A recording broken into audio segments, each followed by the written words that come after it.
Bom dia, boa tarde, boa noite, boa madrugada, aonde você estiver. Eu sou Thiago Luiz Ticchetti. Hollywood foi influenciada pelo governo dos Estados Unidos em produções cinematográficas relacionadas a extraterrestres. E Steven Spielberg chegou a se reunir com o presidente norte-americano para falar sobre isso. O que ex-presidentes e o que agências do governo norte-americano tem a ver com produções cinematográficas? Isso e muito mais em mais uma entrevista inédita e exclusiva aqui no seu canal Investigação Ovni.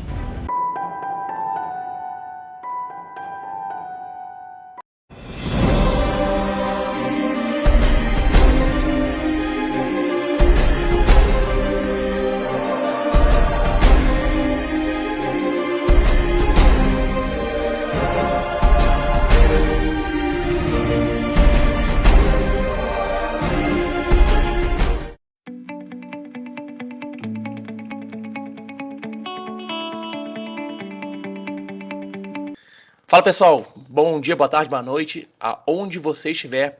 Temos aqui mais um grande entrevistado, tenho certeza que muitos de vocês ainda não o conhecem, mas depois dessa entrevista certamente vão querer conhecê-lo mais, e na descrição desse vídeo teremos aqui como adquirir o livro.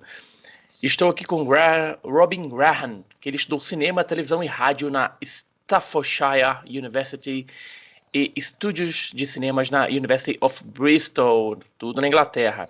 Ele é palestrante em vários eventos ao redor do mundo e já foi entrevistado para a BBC, History Channel, Canal Plus TV, Channel 4, Coast to Coast AM, aquele famoso programa de rádio, Vice, Vanity Fair e muitas outras publicações.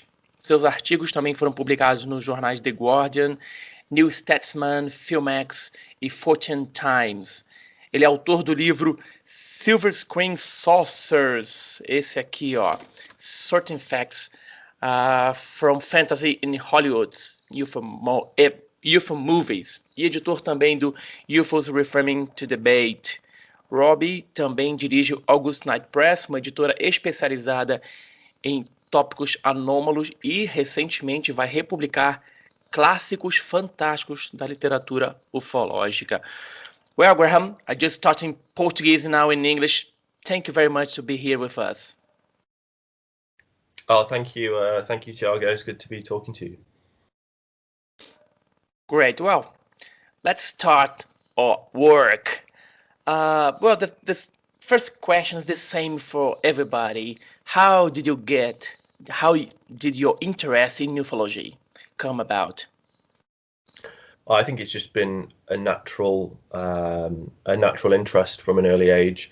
It's not born out of direct, personal, profound experience or anything like that. I didn't have any earth-shattering sightings as a child. I just had a natural inclination towards weird topics and possibilities, and so I started buying books on the paranormal and UFOs when I was maybe 9 or 10, and then I started to get really, really interested in UFOs in my teenage years, my mid-teens, and then by my late teens, I'd read a lot of the major literature on the subject and was attending a local UFO group, and I just was completely passionate about it, completely obsessed with it as a kid, well, as a teenager, really.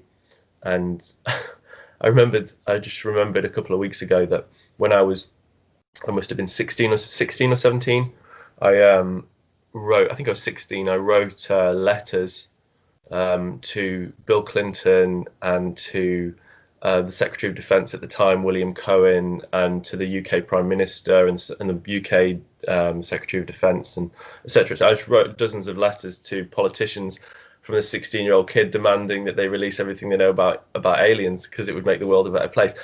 Of course, as I've got older, my understanding, or perspective at least, on the subject has become a little bit more nuanced and less naive, but yeah, it's continued to this day and I can never seem to escape it.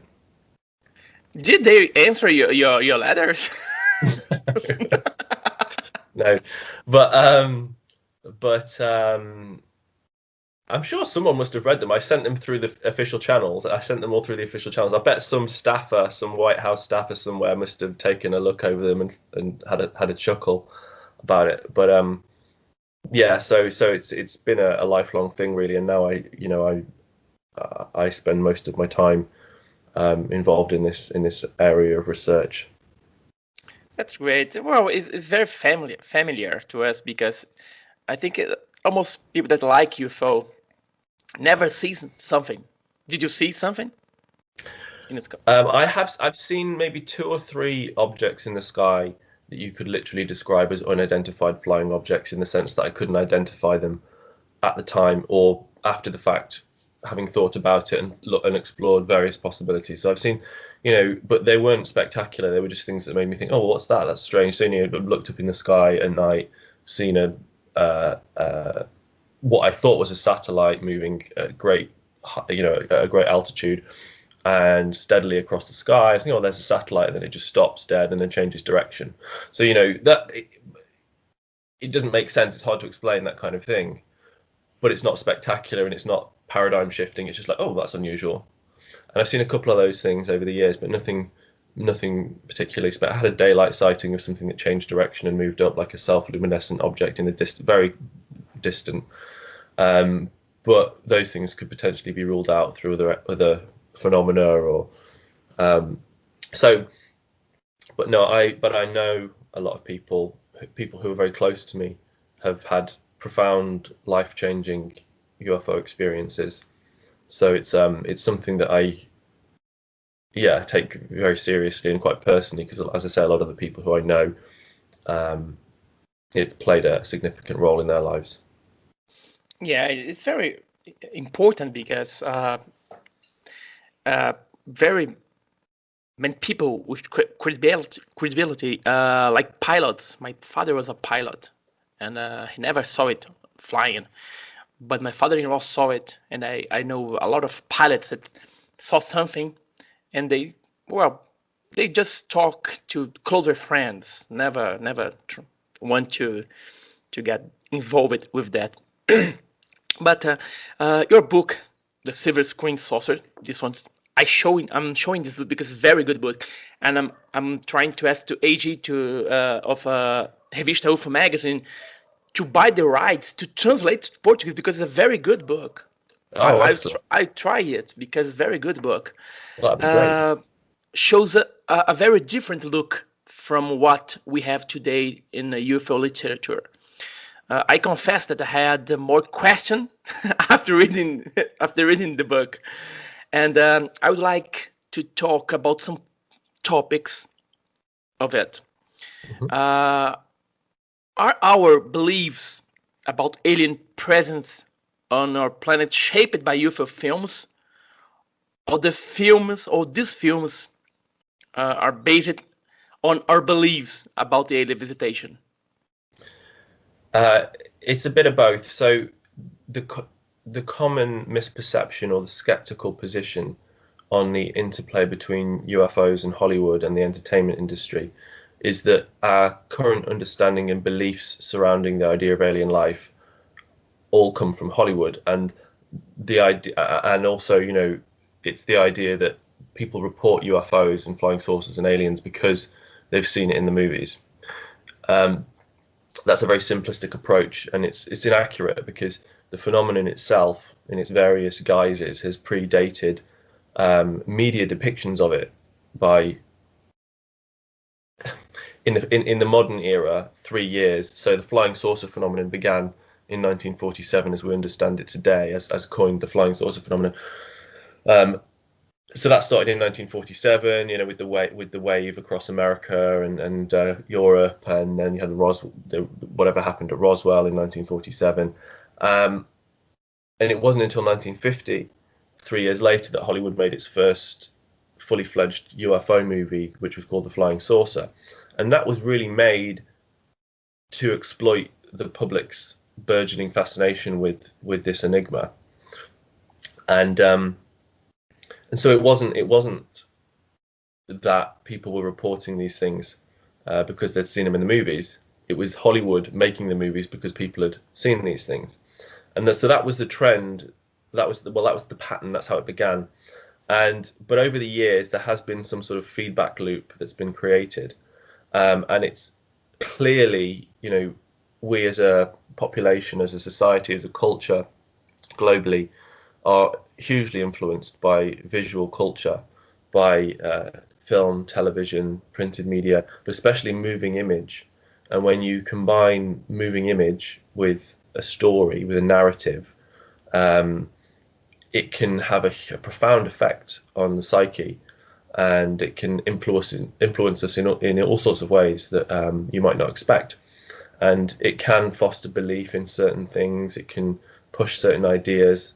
And so early on in the Cold War, in the early 1950s, the CIA and the Department of Defense, but particularly the CIA, recognized the power of cinema and of visual media, more broadly television. And they wanted to, they recognized if you want to control people's perceptions of any issue, whether in politics or culture, you need to have some kind of influence on visual media.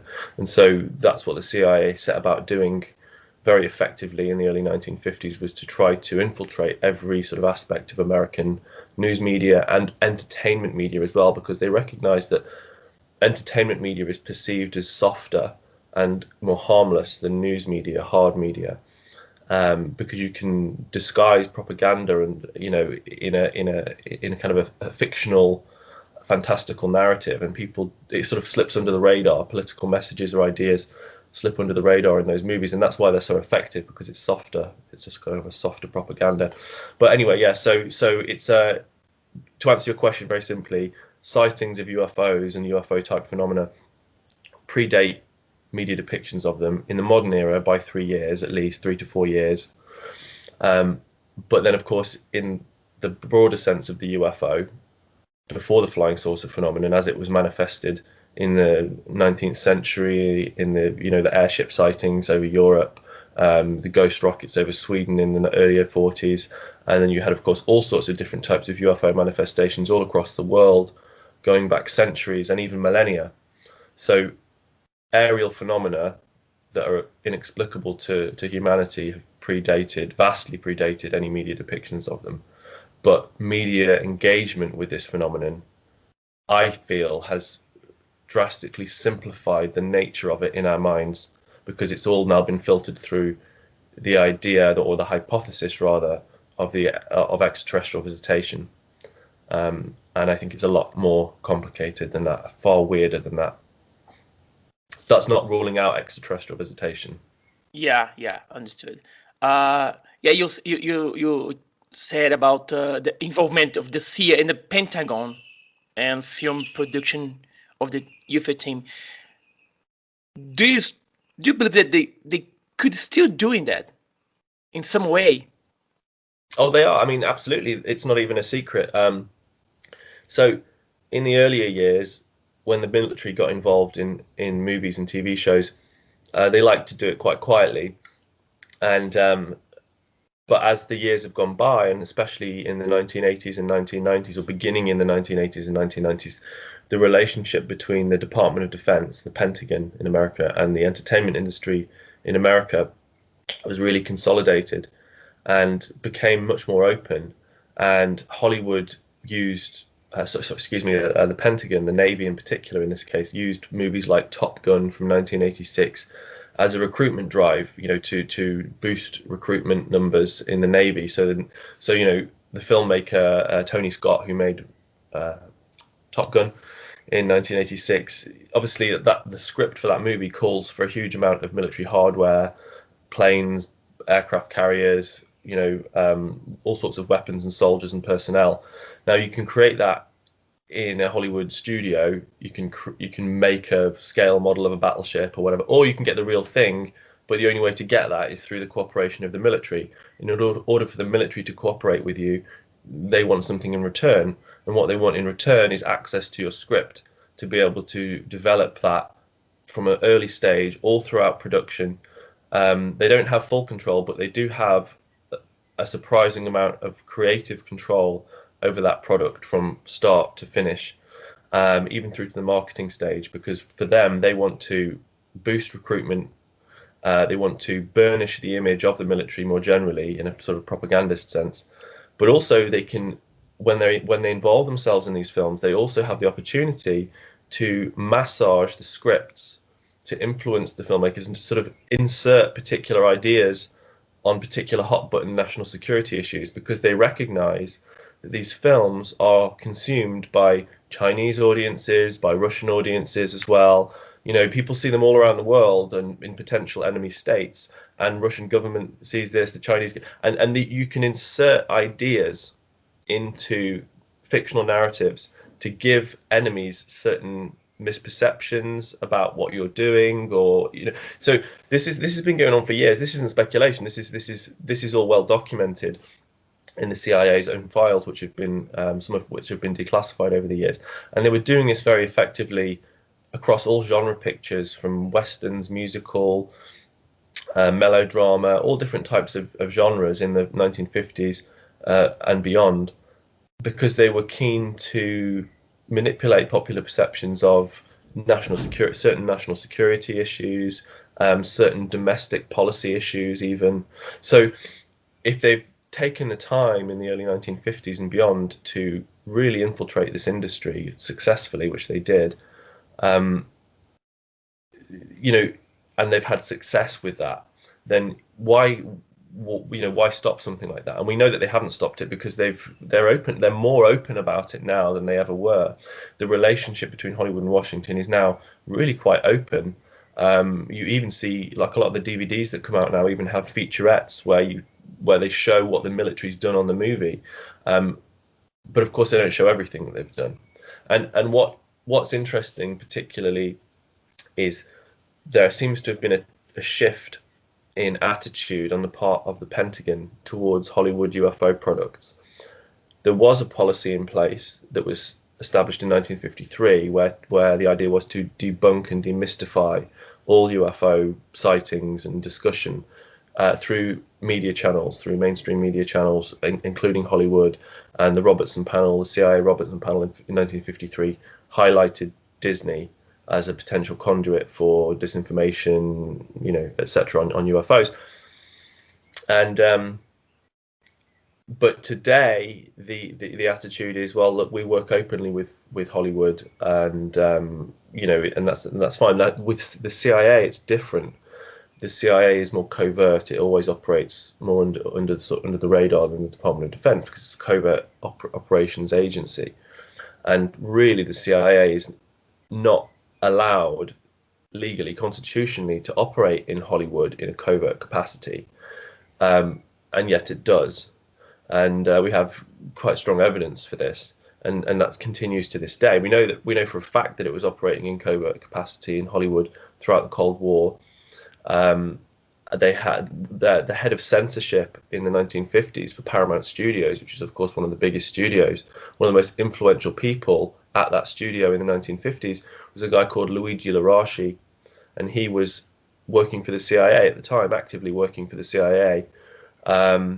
And he was reporting to the CIA on every script that came in, and the CIA was telling him to alter this and change that, and the CIA was directly, affecting scripts throughout the 1950s and beyond. They're far more effective at it today. I mean, there's so many examples in the book that you've just held up there, Silver Screen Sources. I talk about more recent examples of Hollywood being manipulated by the CIA on UFO movies, and there's loads of examples. It just goes on and on. So yeah, in answer to your question, that there is still a significant degree of manipulation of UFO themed content by the military and national security apparatus in Hollywood today. Well, I have an opinion. I'm not sure if it's like your opinion as well, but I think that sometimes they try to, this involvement with Pentagon and agencies, they trying to test the audience. Well, let's do a movie where the aliens are invading our planet. How the audience gonna see it? Or let's do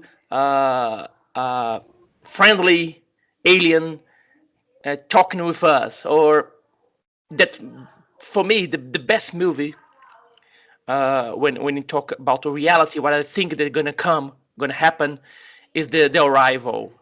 To me, that way they're gonna be. Mm-hmm. This Mm-hmm. way it's gonna be, in my opinion. They Mm-hmm. not land in the Central Park like the Earth still stood. I don't think they're gonna be this way. I think Mm-hmm. they're gonna put some air spaceship in a place, and they will wait us to get to them, and try to get in Mm-hmm. touch. So there are intriguing passages in your book, and one of them talk about a meeting between President Carter and Reagan. They both love it, UFO, with Spielberg at the White House. Mm-hmm. Tell us about what happened there, because I heard that the ET movie, the ET, in the first place would be a very ugly alien, and then become very beautiful, cute alien, not beautiful, cute. Tell us Mm-hmm. about this. So, of course, Spielberg is a lifelong UFO enthusiast, shall we say. He was very invested in the subject as a teenager and in his early 20s, and that's why he made Close Encounters of the Third Kind, which was based heavily on the work of J.L. and Hynek and other ufologists at the time. So, Close Encounters, when that came out in 1977, it was known as well at the time that President Carter, who was president at the time of Close Encounters, was a UFO witness at that time. He'd already seen and reported a UFO, and this was public knowledge at the time. And that's always sort of a slight public relations nightmare when you've got a president claiming to see UFOs, because, but when that film came out in 1977, officially it was never screened at the White House. There was no records of it being screened at the White House, and yet Steven Spielberg is pictured in a photograph which you can view online with President Carter in 1977, after having watched the movie at the White House, apparently. And apparently Carter loved it, and he wrote back to Spielberg and said how much he enjoyed the film, and so I think there's very little doubt that President Carter had a private screening of Close Encounters of the Third Kind in 1977. I think they just didn't publicize it because they thought it would be a bit of a public relations nightmare watching a hardcore UFO movie at the White House with a UFO obsessed director. But Carter has spoken on camera about his UFO sighting and things like that, and he sort of plays it down a little bit. But clearly he was very interested in the subject, very interested. In 1982, Spielberg released E.T., which was sort of a more sort of family orientated version of Close Encounters, really. And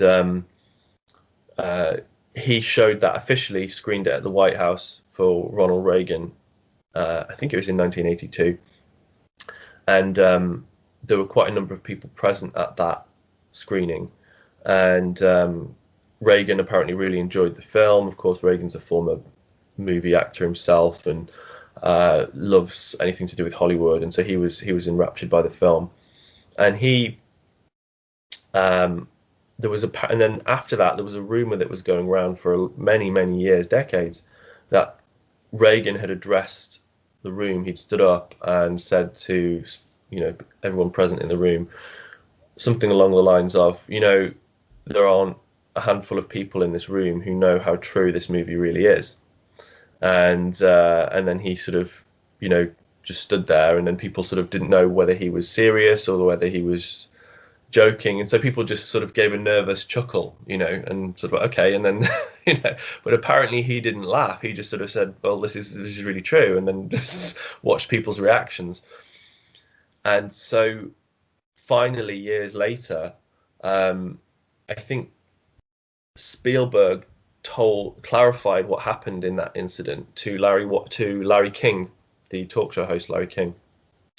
And he confirmed that it did happen, that Reagan did stand up and say, there's only a few people in this room who know how true this really is. But Spielberg sort of brushed it off to Larry King and said something along the lines of, well, oh, but I think he was just joking because everybody laughed. Well, just because everybody's laughing doesn't mean he's joking. It just means that no one else knows how to respond other than to laugh. And I think Spielberg knows he wasn't joking either, because Spielberg has followed the subject, over the years. What I find interesting about Spielberg is in the 70s, when he was making Close Encounters of the Third Kind in 1976, he was on camera in an interview talking at length about UFOs and his interest in the phenomenon and the reality of it, and how he hopes that President Carter is going to release some information soon. Over the years, Spielberg has become less vocal about UFOs and aliens and his belief in the subject. He seems to have just almost reversed his position. And I've seen people ask him, there's footage of people asking him about UFOs. In fact, here's a challenge. Right?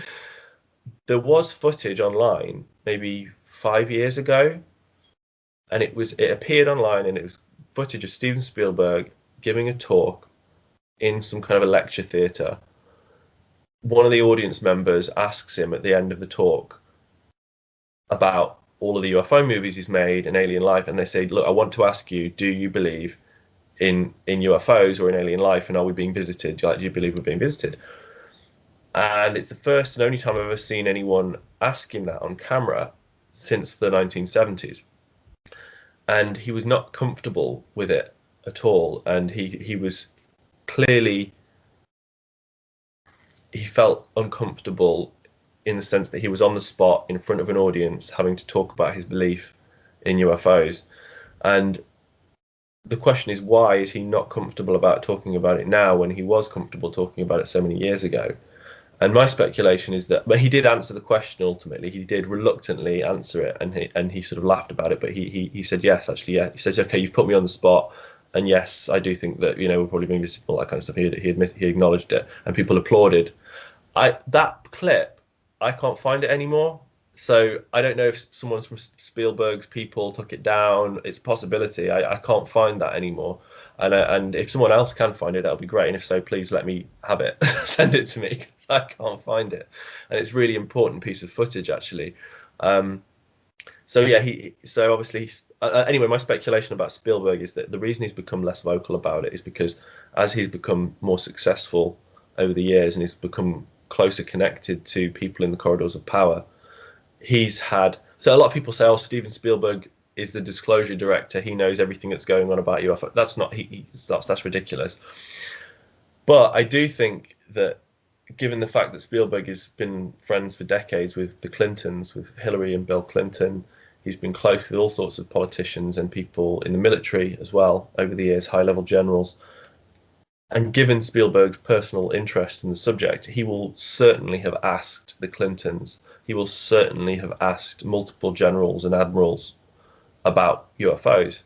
And given the fact that he's a billionaire director in Steven Spielberg, some of these people, they won't have told him they won't have given him lots of information, but they will probably have given him a nod and said, yeah, obviously something's going on, there's something going on, you're not stupid and clear.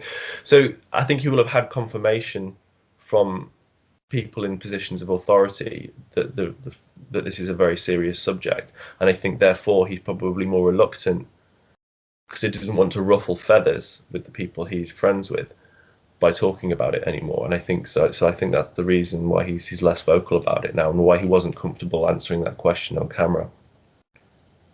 Yeah, and Spielberg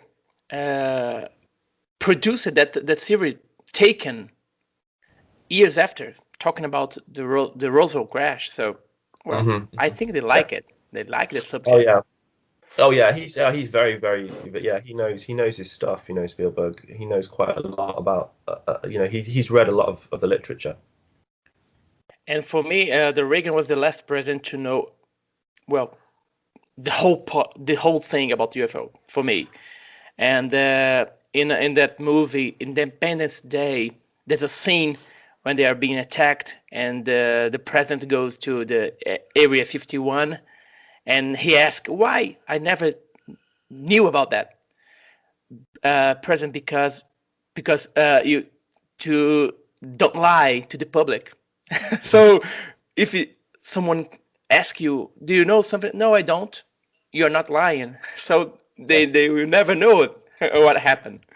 Yeah, plausible deniability, isn't it? So it's need to know access. Yeah. So, but that was an interesting film, Independence Day, of course. That was 1996, and that was made under the Clinton. That was made during the Clinton administration by Roland Emmerich, and that was, of course, tapping directly into a lot of UFO literature like Roswell and Area 51, and that was one of the films that helped popularize Area 51.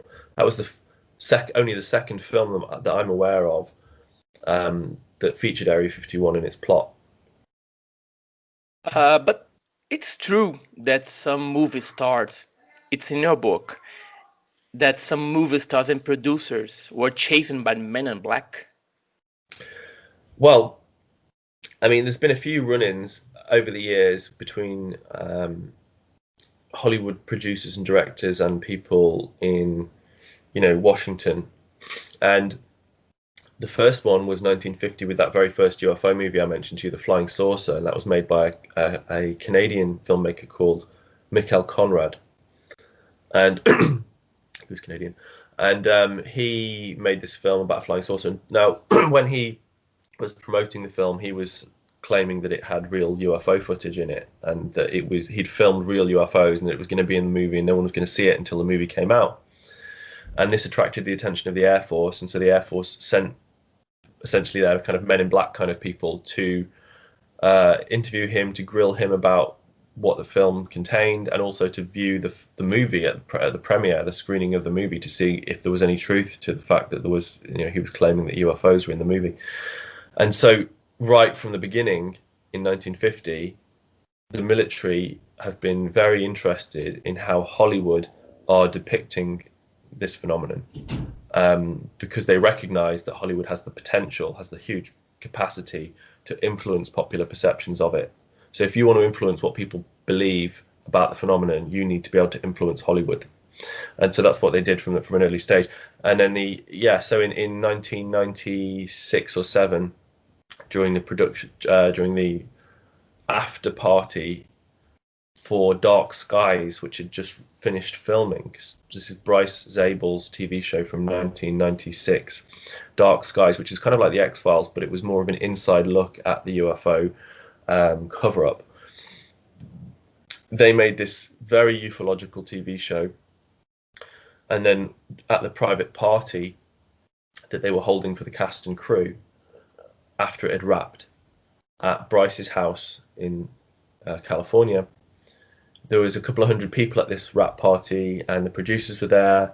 And in order to get into the party, everyone had to have like an ID badge, like it was a fake Majestic 12 badge. Like, so Bryce had made these funny sort of MJ12 badges that you had to wear, and you were an official guest of the party if you wore one. And they noticed that there was a guy there who wasn't wearing one of these badges. He was the only guy who wasn't wearing one of the invite badges, and they described him in his early 30s, maybe late 20s, early 30s, preppy looking guy, well dressed, serious looking kind of character.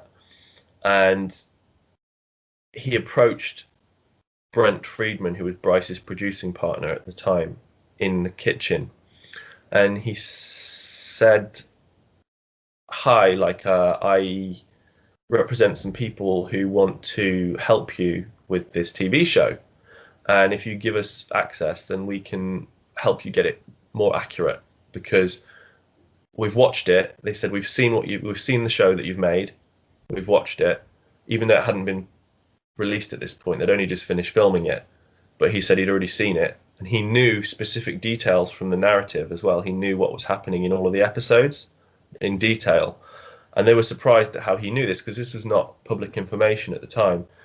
And he said, "You've got a lot of it right." He said, "You've got a lot of details right, but you've got quite a lot of it wrong, and we want to help you with what you've got wrong." So basically they're saying, we want to be involved, we'll give you access to information, but we want you to craft your show around the information that we give you. And they were a little bit sort of confused and spooked out by this guy. And And they said, look, well, I haven't really got time at the moment because we're running around this party, like trying to look after everybody, and can we talk later or something? And the guy gets a napkin out of his pocket, or lifts a napkin off the side, and he writes some symbols and letters or numbers on this, on symbols on this napkin, and he gives it to Bryce or Brent, one of the two. And they say, what's this? And he says, the secrets of the universe, light, sound, frequency, or something like that. And he said, he was implying that they've got access to high technology, maybe alien beings, things like that, and we want to talk to you about your show. So this guy then left, and the following day, or in the following days, one or both of the producers got a phone call from him, and he kept ringing them, I think, over several days and potentially even weeks.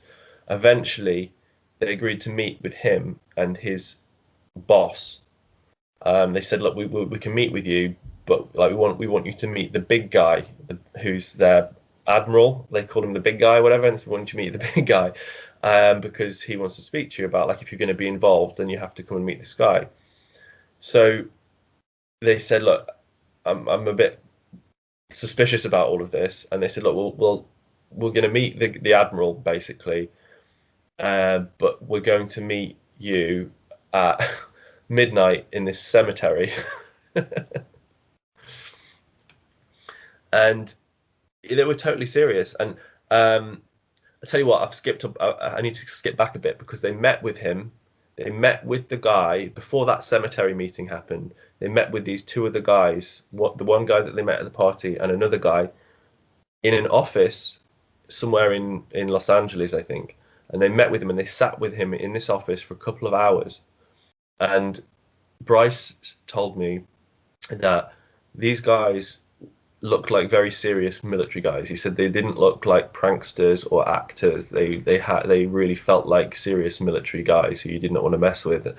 And they used, they spoke like military people. They looked like military people, and they seemed to be very serious. And then they said, and they during this meeting they pulled out a vial, a little like a little tube, glass tube, filled with some kind of substance, like gold substance. And they said that they were speaking to them sort of arrogantly, and they said, "Look, you guys think you're big shots. You think you know everything about this subject, and yeah, you've got some of it right, but you haven't got a lot of it right. You don't even know about this." And they said, "You don't even know about this. This is what it's all about, and you don't even know. You haven't even got this in your show." And they were like, "What is this? Like, what kind of games are they playing here?" So the insinuation or the connotation potentially could be, was this gold? Is this what the aliens are here? Gold, like the Anunnaki want the gold, And from my perspective, this has echoes of disinformation campaigns that happened in the early 1980s, where Air Force Office of Special Investigations or various other different intelligence branches within the military try to plant ideas with particular people in the UFO community who have influence, to see how those ideas spread, see who spreads them, how they're interpreted, how they're received, how they're adapted. And that was done in the early 1980s by Richard Doty, among many researchers. And I think this has echoes of that. And I think they were trying to use this series to spread particular ideas. How many of those ideas were true or accurate? Who knows? Probably a couple, but a lot of it might have just been complete disinformation, to confuse people. So yeah, so basically Bryce and Brent were a little bit freaked out by it, and they said, "Look, in the end, we backed out because I wasn't going to go and meet these guys at a cemetery at midnight. I've got a family and this is too scary now." So they said, "We don't want any more to do with this." So it would have been interesting to see where that would have gone. And there've been numerous instances since, right until the last few years, where the military have worked closely with Hollywood. In 2009, the Disney movie Race to Witch Mountain, which is a remake of the 1975 movie Escape to Witch Mountain, about sort of Nordic blonde aliens who come to Earth and sort of befriended by some humans and helped get back to their own planet. That was remade in 2009 by Disney, and the CIA were covertly involved in the production of the film, which sounds bizarre. You would think that they wouldn't really be interested in a Disney movie, but we know from historical record that the CIA highlighted Disney specifically as a key, as a key distributor of potential propaganda and disinformation during the Cold War, and they've worked with them closely over the years. And in fact, Disney and the US military have a very close historical relationship. So yeah, the CIA seemed to have assigned one of their operatives to monitor the production of Race to Witch Mountain and to liaise with its director, Andy Fickman, who I interviewed at length a few years ago. And he told me about the nature of the CIA involvement in the film, and he said he had an active CIA operative on set throughout the shoot who was requesting that certain parts of the script be changed or tweaked or even removed, but he wouldn't specify what those were. He also said that the CIA advisor even went so far as to design the alien language that appears in the flying saucer in the movie, which is a very strange thing for a CIA advisor to be doing, because that's the role of a creative, of a graphic, of a designer on, a creative designer rather than a technical advisor. So they also got a trip to NORAD headquarters to Cheyenne Mountain. The cast and crew, Andy Fickman and some of his crew were taken on a tour of Cheyenne Mountain by the CIA guy who was flashing his badge everywhere and getting them into all of these secret locations. And apparently they had a secret talk with the heads of NORAD whilst they were there, and asking them about the Stephenville, Texas UFO sightings of 2008. And so, I wrote to the CIA and told them that, and asked them if they had any involvement in Race to Witch Mountain, and they said, no, we did not. I said, well, the director tells a different story. The director of the film says that you had, so who are you to believe? Well, I think I'm going to believe Andy Fickman rather than the CIA, to be honest with you. Yeah, I think they very involved with all of this, and we don't even get closer of that involvement. Well, you are the editor of another book, UFOs, Reframing the Debate, and this movie, basically, we must fundamentally break with the current ideas, approaches, and established practices. Why you have to break what we have today? We are going to the wrong through the wrong path, or we stop it? Well, I mean, think of it this way. We are an incredibly young and relatively primitive species on this planet. Our existence on this earth as a civilization on a universal timescale doesn't even register. It's less than a blink of an eye. And so we have a lot of evolving and learning to do. We don't understand the nature of this reality. We don't understand the nature of our universe. We've barely begun to scratch the surface. And so when we're confronted with a mystery like UFOs, statistically, what are the chances that already within 70 years of actively studying the phenomenon, and 70 years is like nothing, what are the chances statistically that we've hit the nail on the head in terms of UFO hypotheses? What are the chances that we've got it right? That, oh yeah, we understand what these things are. This phenomenon that manifests in a multitude of different forms and ways to different people, has all sorts of different kinds of psychic, psychological, physical effects, can seem to be both physical and non-physical, has crossovers with different types of phenomena like poltergeists, cryptozoological phenomena. What is this that we are dealing with? Is it as simple as biological beings coming from an extraterrestrial planet and visiting us in in a metallic spacecraft. Is it as simple as that? Very, very unlikely. That's not to say that that's not happening. That very may well be happening. But the phenomenon as reported at a grassroots level all across the decades would seem to indicate that we're dealing with something more complex than just that. Far more. And in fact, it seems, I'm observing that the UFO community, and especially this new generation of UFO researchers who's coming up now, seem to be grasping this. I think the ideas of Jacques Vallée and the idea of kind of the interdimensional hypothesis are becoming more popular now than they have been in a long time. And I think even if you want to put any stock in the statements, the testimony, the work of people like Tom DeLonge and To the Stars, and you know, even if you look at the phenomenon as documented by people like Jeremy Corbell and Skinwalker Ranch and all stuff that Jacques Vallée has talked about over the years, it seems to me that there is a greater acceptance of the idea now that the phenomenon is not just one thing, and it's not as simple as aliens are here visiting us and it's a matter, it's all we have to do is disclose that fact and everything will be fine. I think what the phenomenon is pointing to is something far weirder than that.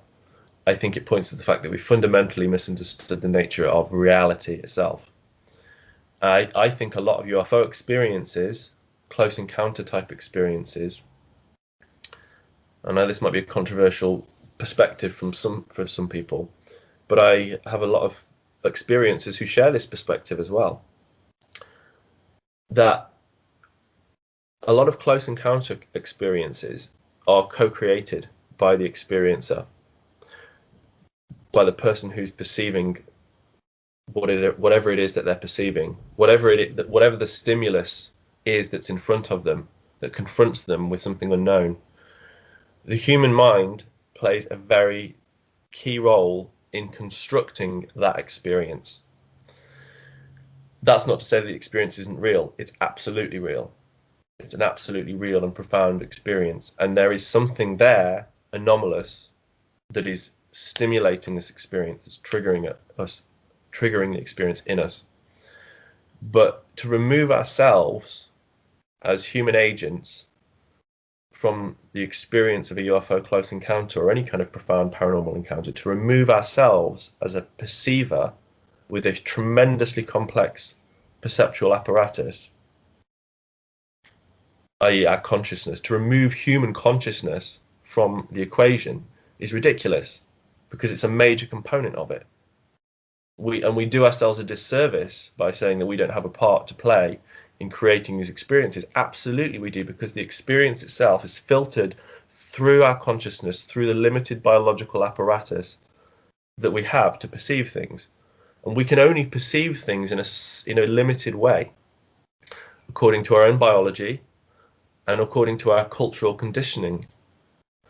When we're confronted with things for which we have absolutely no cultural or biological or any kind of physical framework of reference, something truly alien to us, how do we perceive that? How do we see it? How do we report it? How do we make sense of it? Lots of things are happening at the same time very quickly when you're confronted with something truly anomalous. And so culture plays a role, but also the biology of our perceptual apparatus plays a role. Memory, the nature of memory, and the way we make sense of that experience, first of all to ourselves in our own minds. God, what did I just experience? What was that? What can I compare it to culturally for it to make sense to me? How then do I explain that experience to someone else in a way that they understand, right? And so already they're going to be struggling to explain and convey the nature of what they've experienced, because it's just so out there and so shocking. And so in the nature of telling that experience to someone else, the memory of it is slightly distorted, always, because that's the way things work. And then and then the person that it's been told to, their telling of it to someone else distorts it further and further. And so the more you retell that story of the original experience, the more it becomes distorted, and the further away it becomes from what you've actually experienced. But you have experienced something really profound, but we don't have the language to express it sufficiently. We don't really fully, we can't even begin to grasp what it is we've experienced, because it defies the laws of physics and reality as that we've been told govern our universe. So with all of that in mind, I think I wanted to, with UFOs Reframing the Debate, approach the subject from a more nuanced standpoint, where we can explore a range of different hypotheses for what people are experiencing, without discounting any of these peripheral phenomena that come into play in the reporting of UFO experiences as well. Like I say, there's so many of these involve paranormal experiences as well, near-death experiences, poltergeists, ghosts, shadow people, Bigfoot. I mean, it's all sorts of phenomena that are reported along with these close encounters, particularly UFO close encounters. And to dismiss them all because they don't fit in with your hypothesis, is well, that's not a good approach. So I think I think a positive step would be, for UFO research, would be simply to acknowledge that we're dealing with something potentially far stranger than just alien visitation. And I do think I think that the nature of the phenomenon is such that we're dealing with an intelligence. It seems to be an intelligence that has interacted with us, that is separate from us but connected to us, and has been interacting with us in profound ways over time for potentially millennia. And I don't think that it's necessarily useful to think of it as some people talk about visitors or visitation, which would imply that they're not from here. But I think that they may very well be from here, and they predate us. The Earth is about 4 billion years old. There's plenty of time on this planet for intelligences to have risen and died multiple times, far exceeding our capabilities in Earth's distant past, and which may have evolved in ways which we can't even comprehend or conceive of, and which could be interacting with us in ways, again, which we can barely understand. I think the nature of reality is far more complex than any of us have ever realized. And in fact, this recent breakthrough in physics, I don't know if you've seen it in the newspapers recently, we're just on the verge of, scientists are now just about to say, well, it looks like we've got everything wrong. And in fact, what we thought was the rules of the universe actually don't apply anymore. So, yeah, I think we need to really keep a very open mind when it comes to UFO origins. That's amazing. And I agree with you. And the science always breaking the own science. That in my opinion, there's no universal laws, because we don't know all the laws of physics. So, well, in your opinion, which Hollywood movie would come closest to define a contact, the human with the no human beings, let's say? I said to you that in my conception, The Arrival will be the film that's going to show the reality. In your opinion, what would it be? The most realistic UFO film.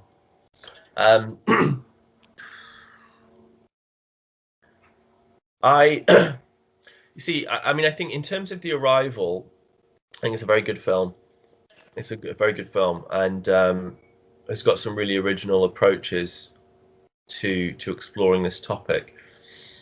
But I think in ways The Arrival is very realistic, but in other ways I think it's not, in the sense that if there was an extraterrestrial species that decides to come and visit us.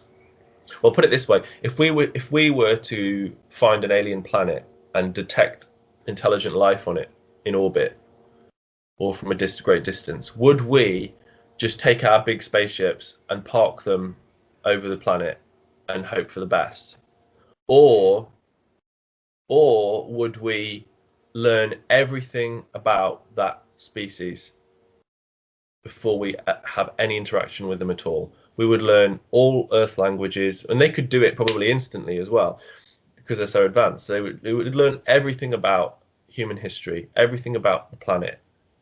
You know, they would know everything about. They would know more about Earth than anyone on Earth put together before they ever had any communication with us. And we would do that for any culture that we were to interact with on another planet, because it's too risky to do otherwise, both for us and for them, because you could destroy that culture. You want to know everything about that planet before you interact with them. So I don't think there would be any problems with communication. If an alien species were to come and talk to us, we wouldn't have to have lots of linguists come in to understand their methods, because they would have solved that from their end. So but of course you have to make for a good, drama, and so, from a narrative standpoint, that works in the movie. Again, you've got that idea in Spielberg's Close Encounters as well, where they communicate through the lights and sounds. Do do do do do. But they wouldn't. But they wouldn't have to do that, because they would. Again, if you look at how people report in real life communications with these intelligences, however they manifest, as little grey beings, or as blonde beings, or as balls of light, or as shadow beings, or as whatever it is, or even just mentally, the communication is instant, and it's essentially psychic or telepathic, and it bypasses linguistics completely, and it's more on a level of feeling and emotion and instantaneous knowing. And that would make sense if we develop our brains to be able to have psychic abilities, and assuming other beings have done so as well. That's how communication would occur, rather than through these elaborate, light shows, or through, having to employ Amy Adams to come in, to translate. It's only it would happen. So from that standpoint, I don't think it's realistic, but there's a lot of realism that, it is generally quite a realistic and certainly refreshing kind of approach to the Alien Contact movie. And I'd be interested to see what kind of movies they come out with in the next few years, given how public attitudes are changing towards all of this. You'll notice as well, Thiago, I'm ranting here, but on the subject of what these things might be, you'll notice that a few of the former CIA directors have recently gone on record. So John Brennan, you had the James Woolsey, and also the director of national intelligence, I think, spoke recently as well. That's not coincidence. That's not by chance. Those guys you don't talk about that kind of thing without some kind of a nod that's okay to do so, because that's very controversial. But what they're saying, because these are seriously high-ranking individuals, some of the highest-ranking people ever to speak out on the subject ever, and what they're saying, they're choosing their words extremely carefully for obvious reasons. But when asked about aliens and things like that, they're phrasing it in a way that suggests an alien form of life, or a life form of life that is alien to us, that is different to us, but not necessarily extraterrestrial at all.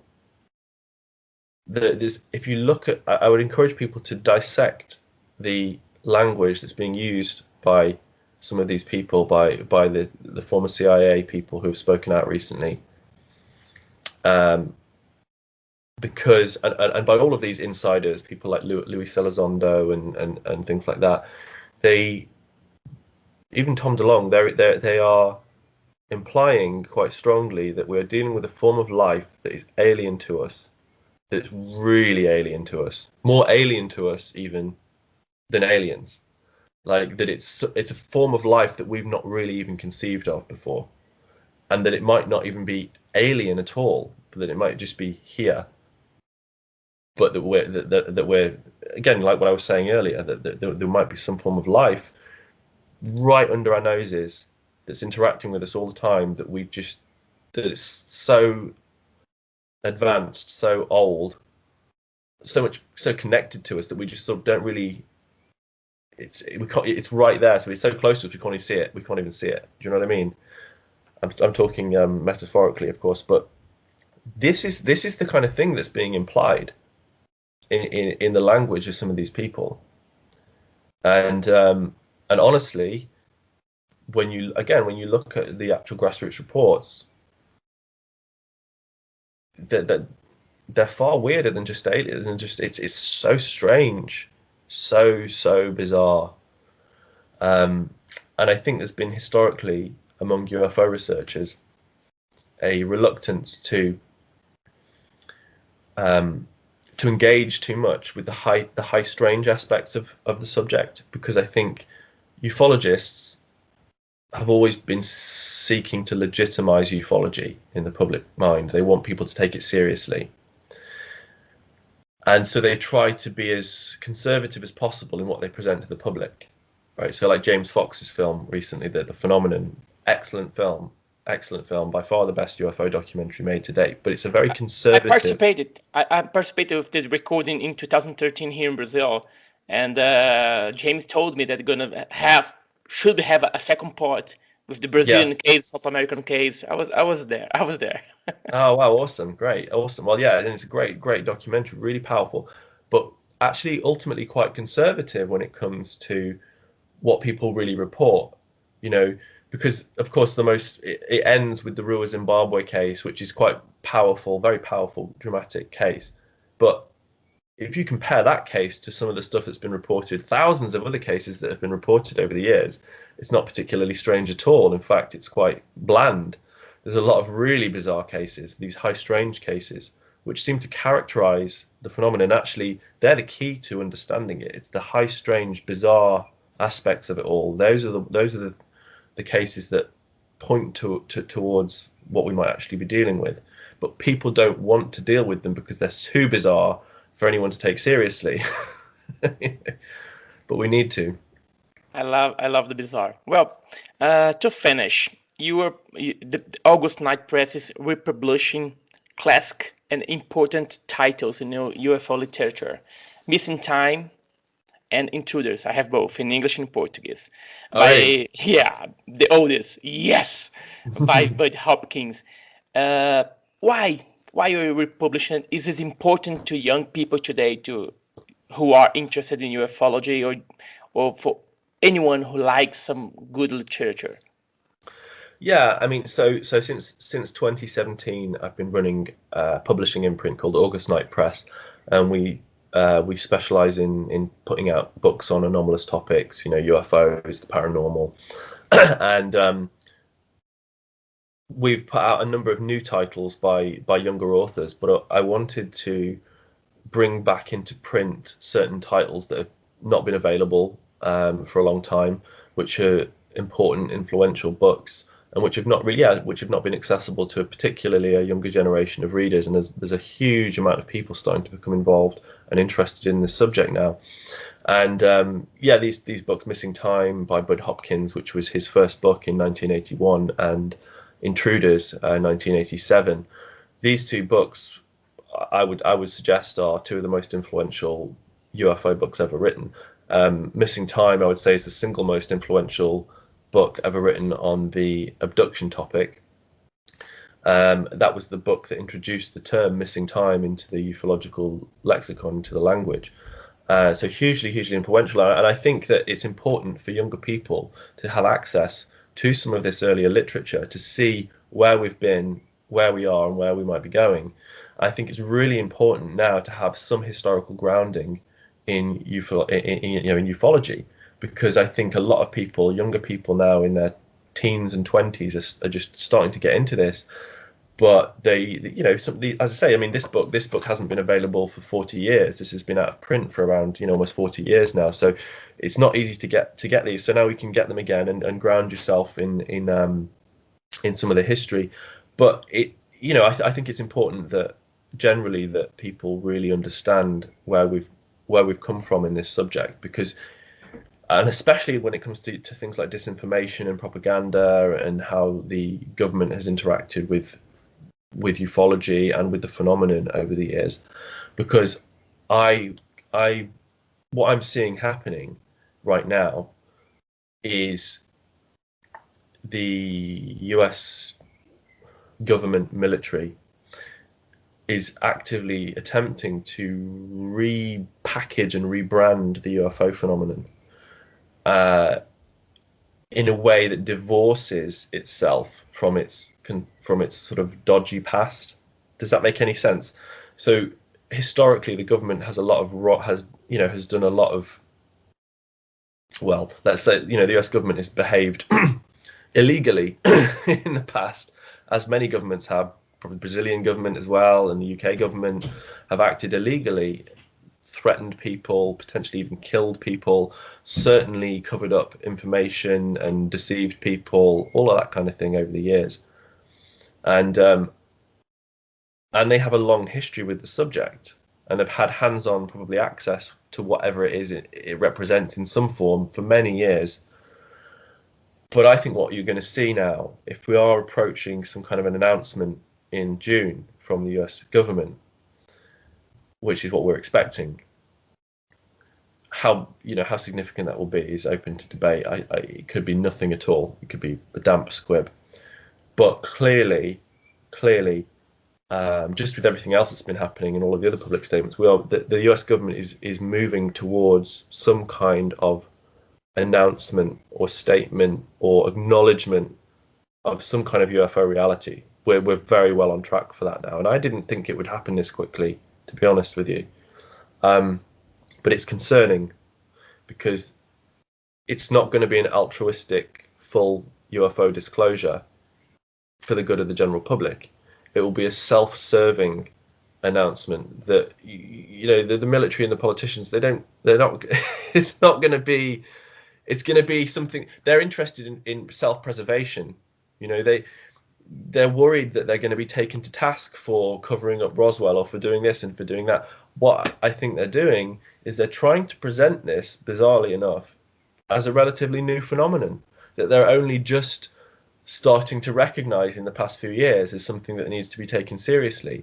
So they're sort of burying all of their previous 70 years of history with the subject, presenting it to a new generation and saying, oh yeah, maybe there is something going on here. And so they can take control of the narrative moving forward into a new era. Yeah, I think it's that we're not gonna have a full disclosure. We're gonna have the disclosure from some point. I believe the limits, the tic-tac from there on.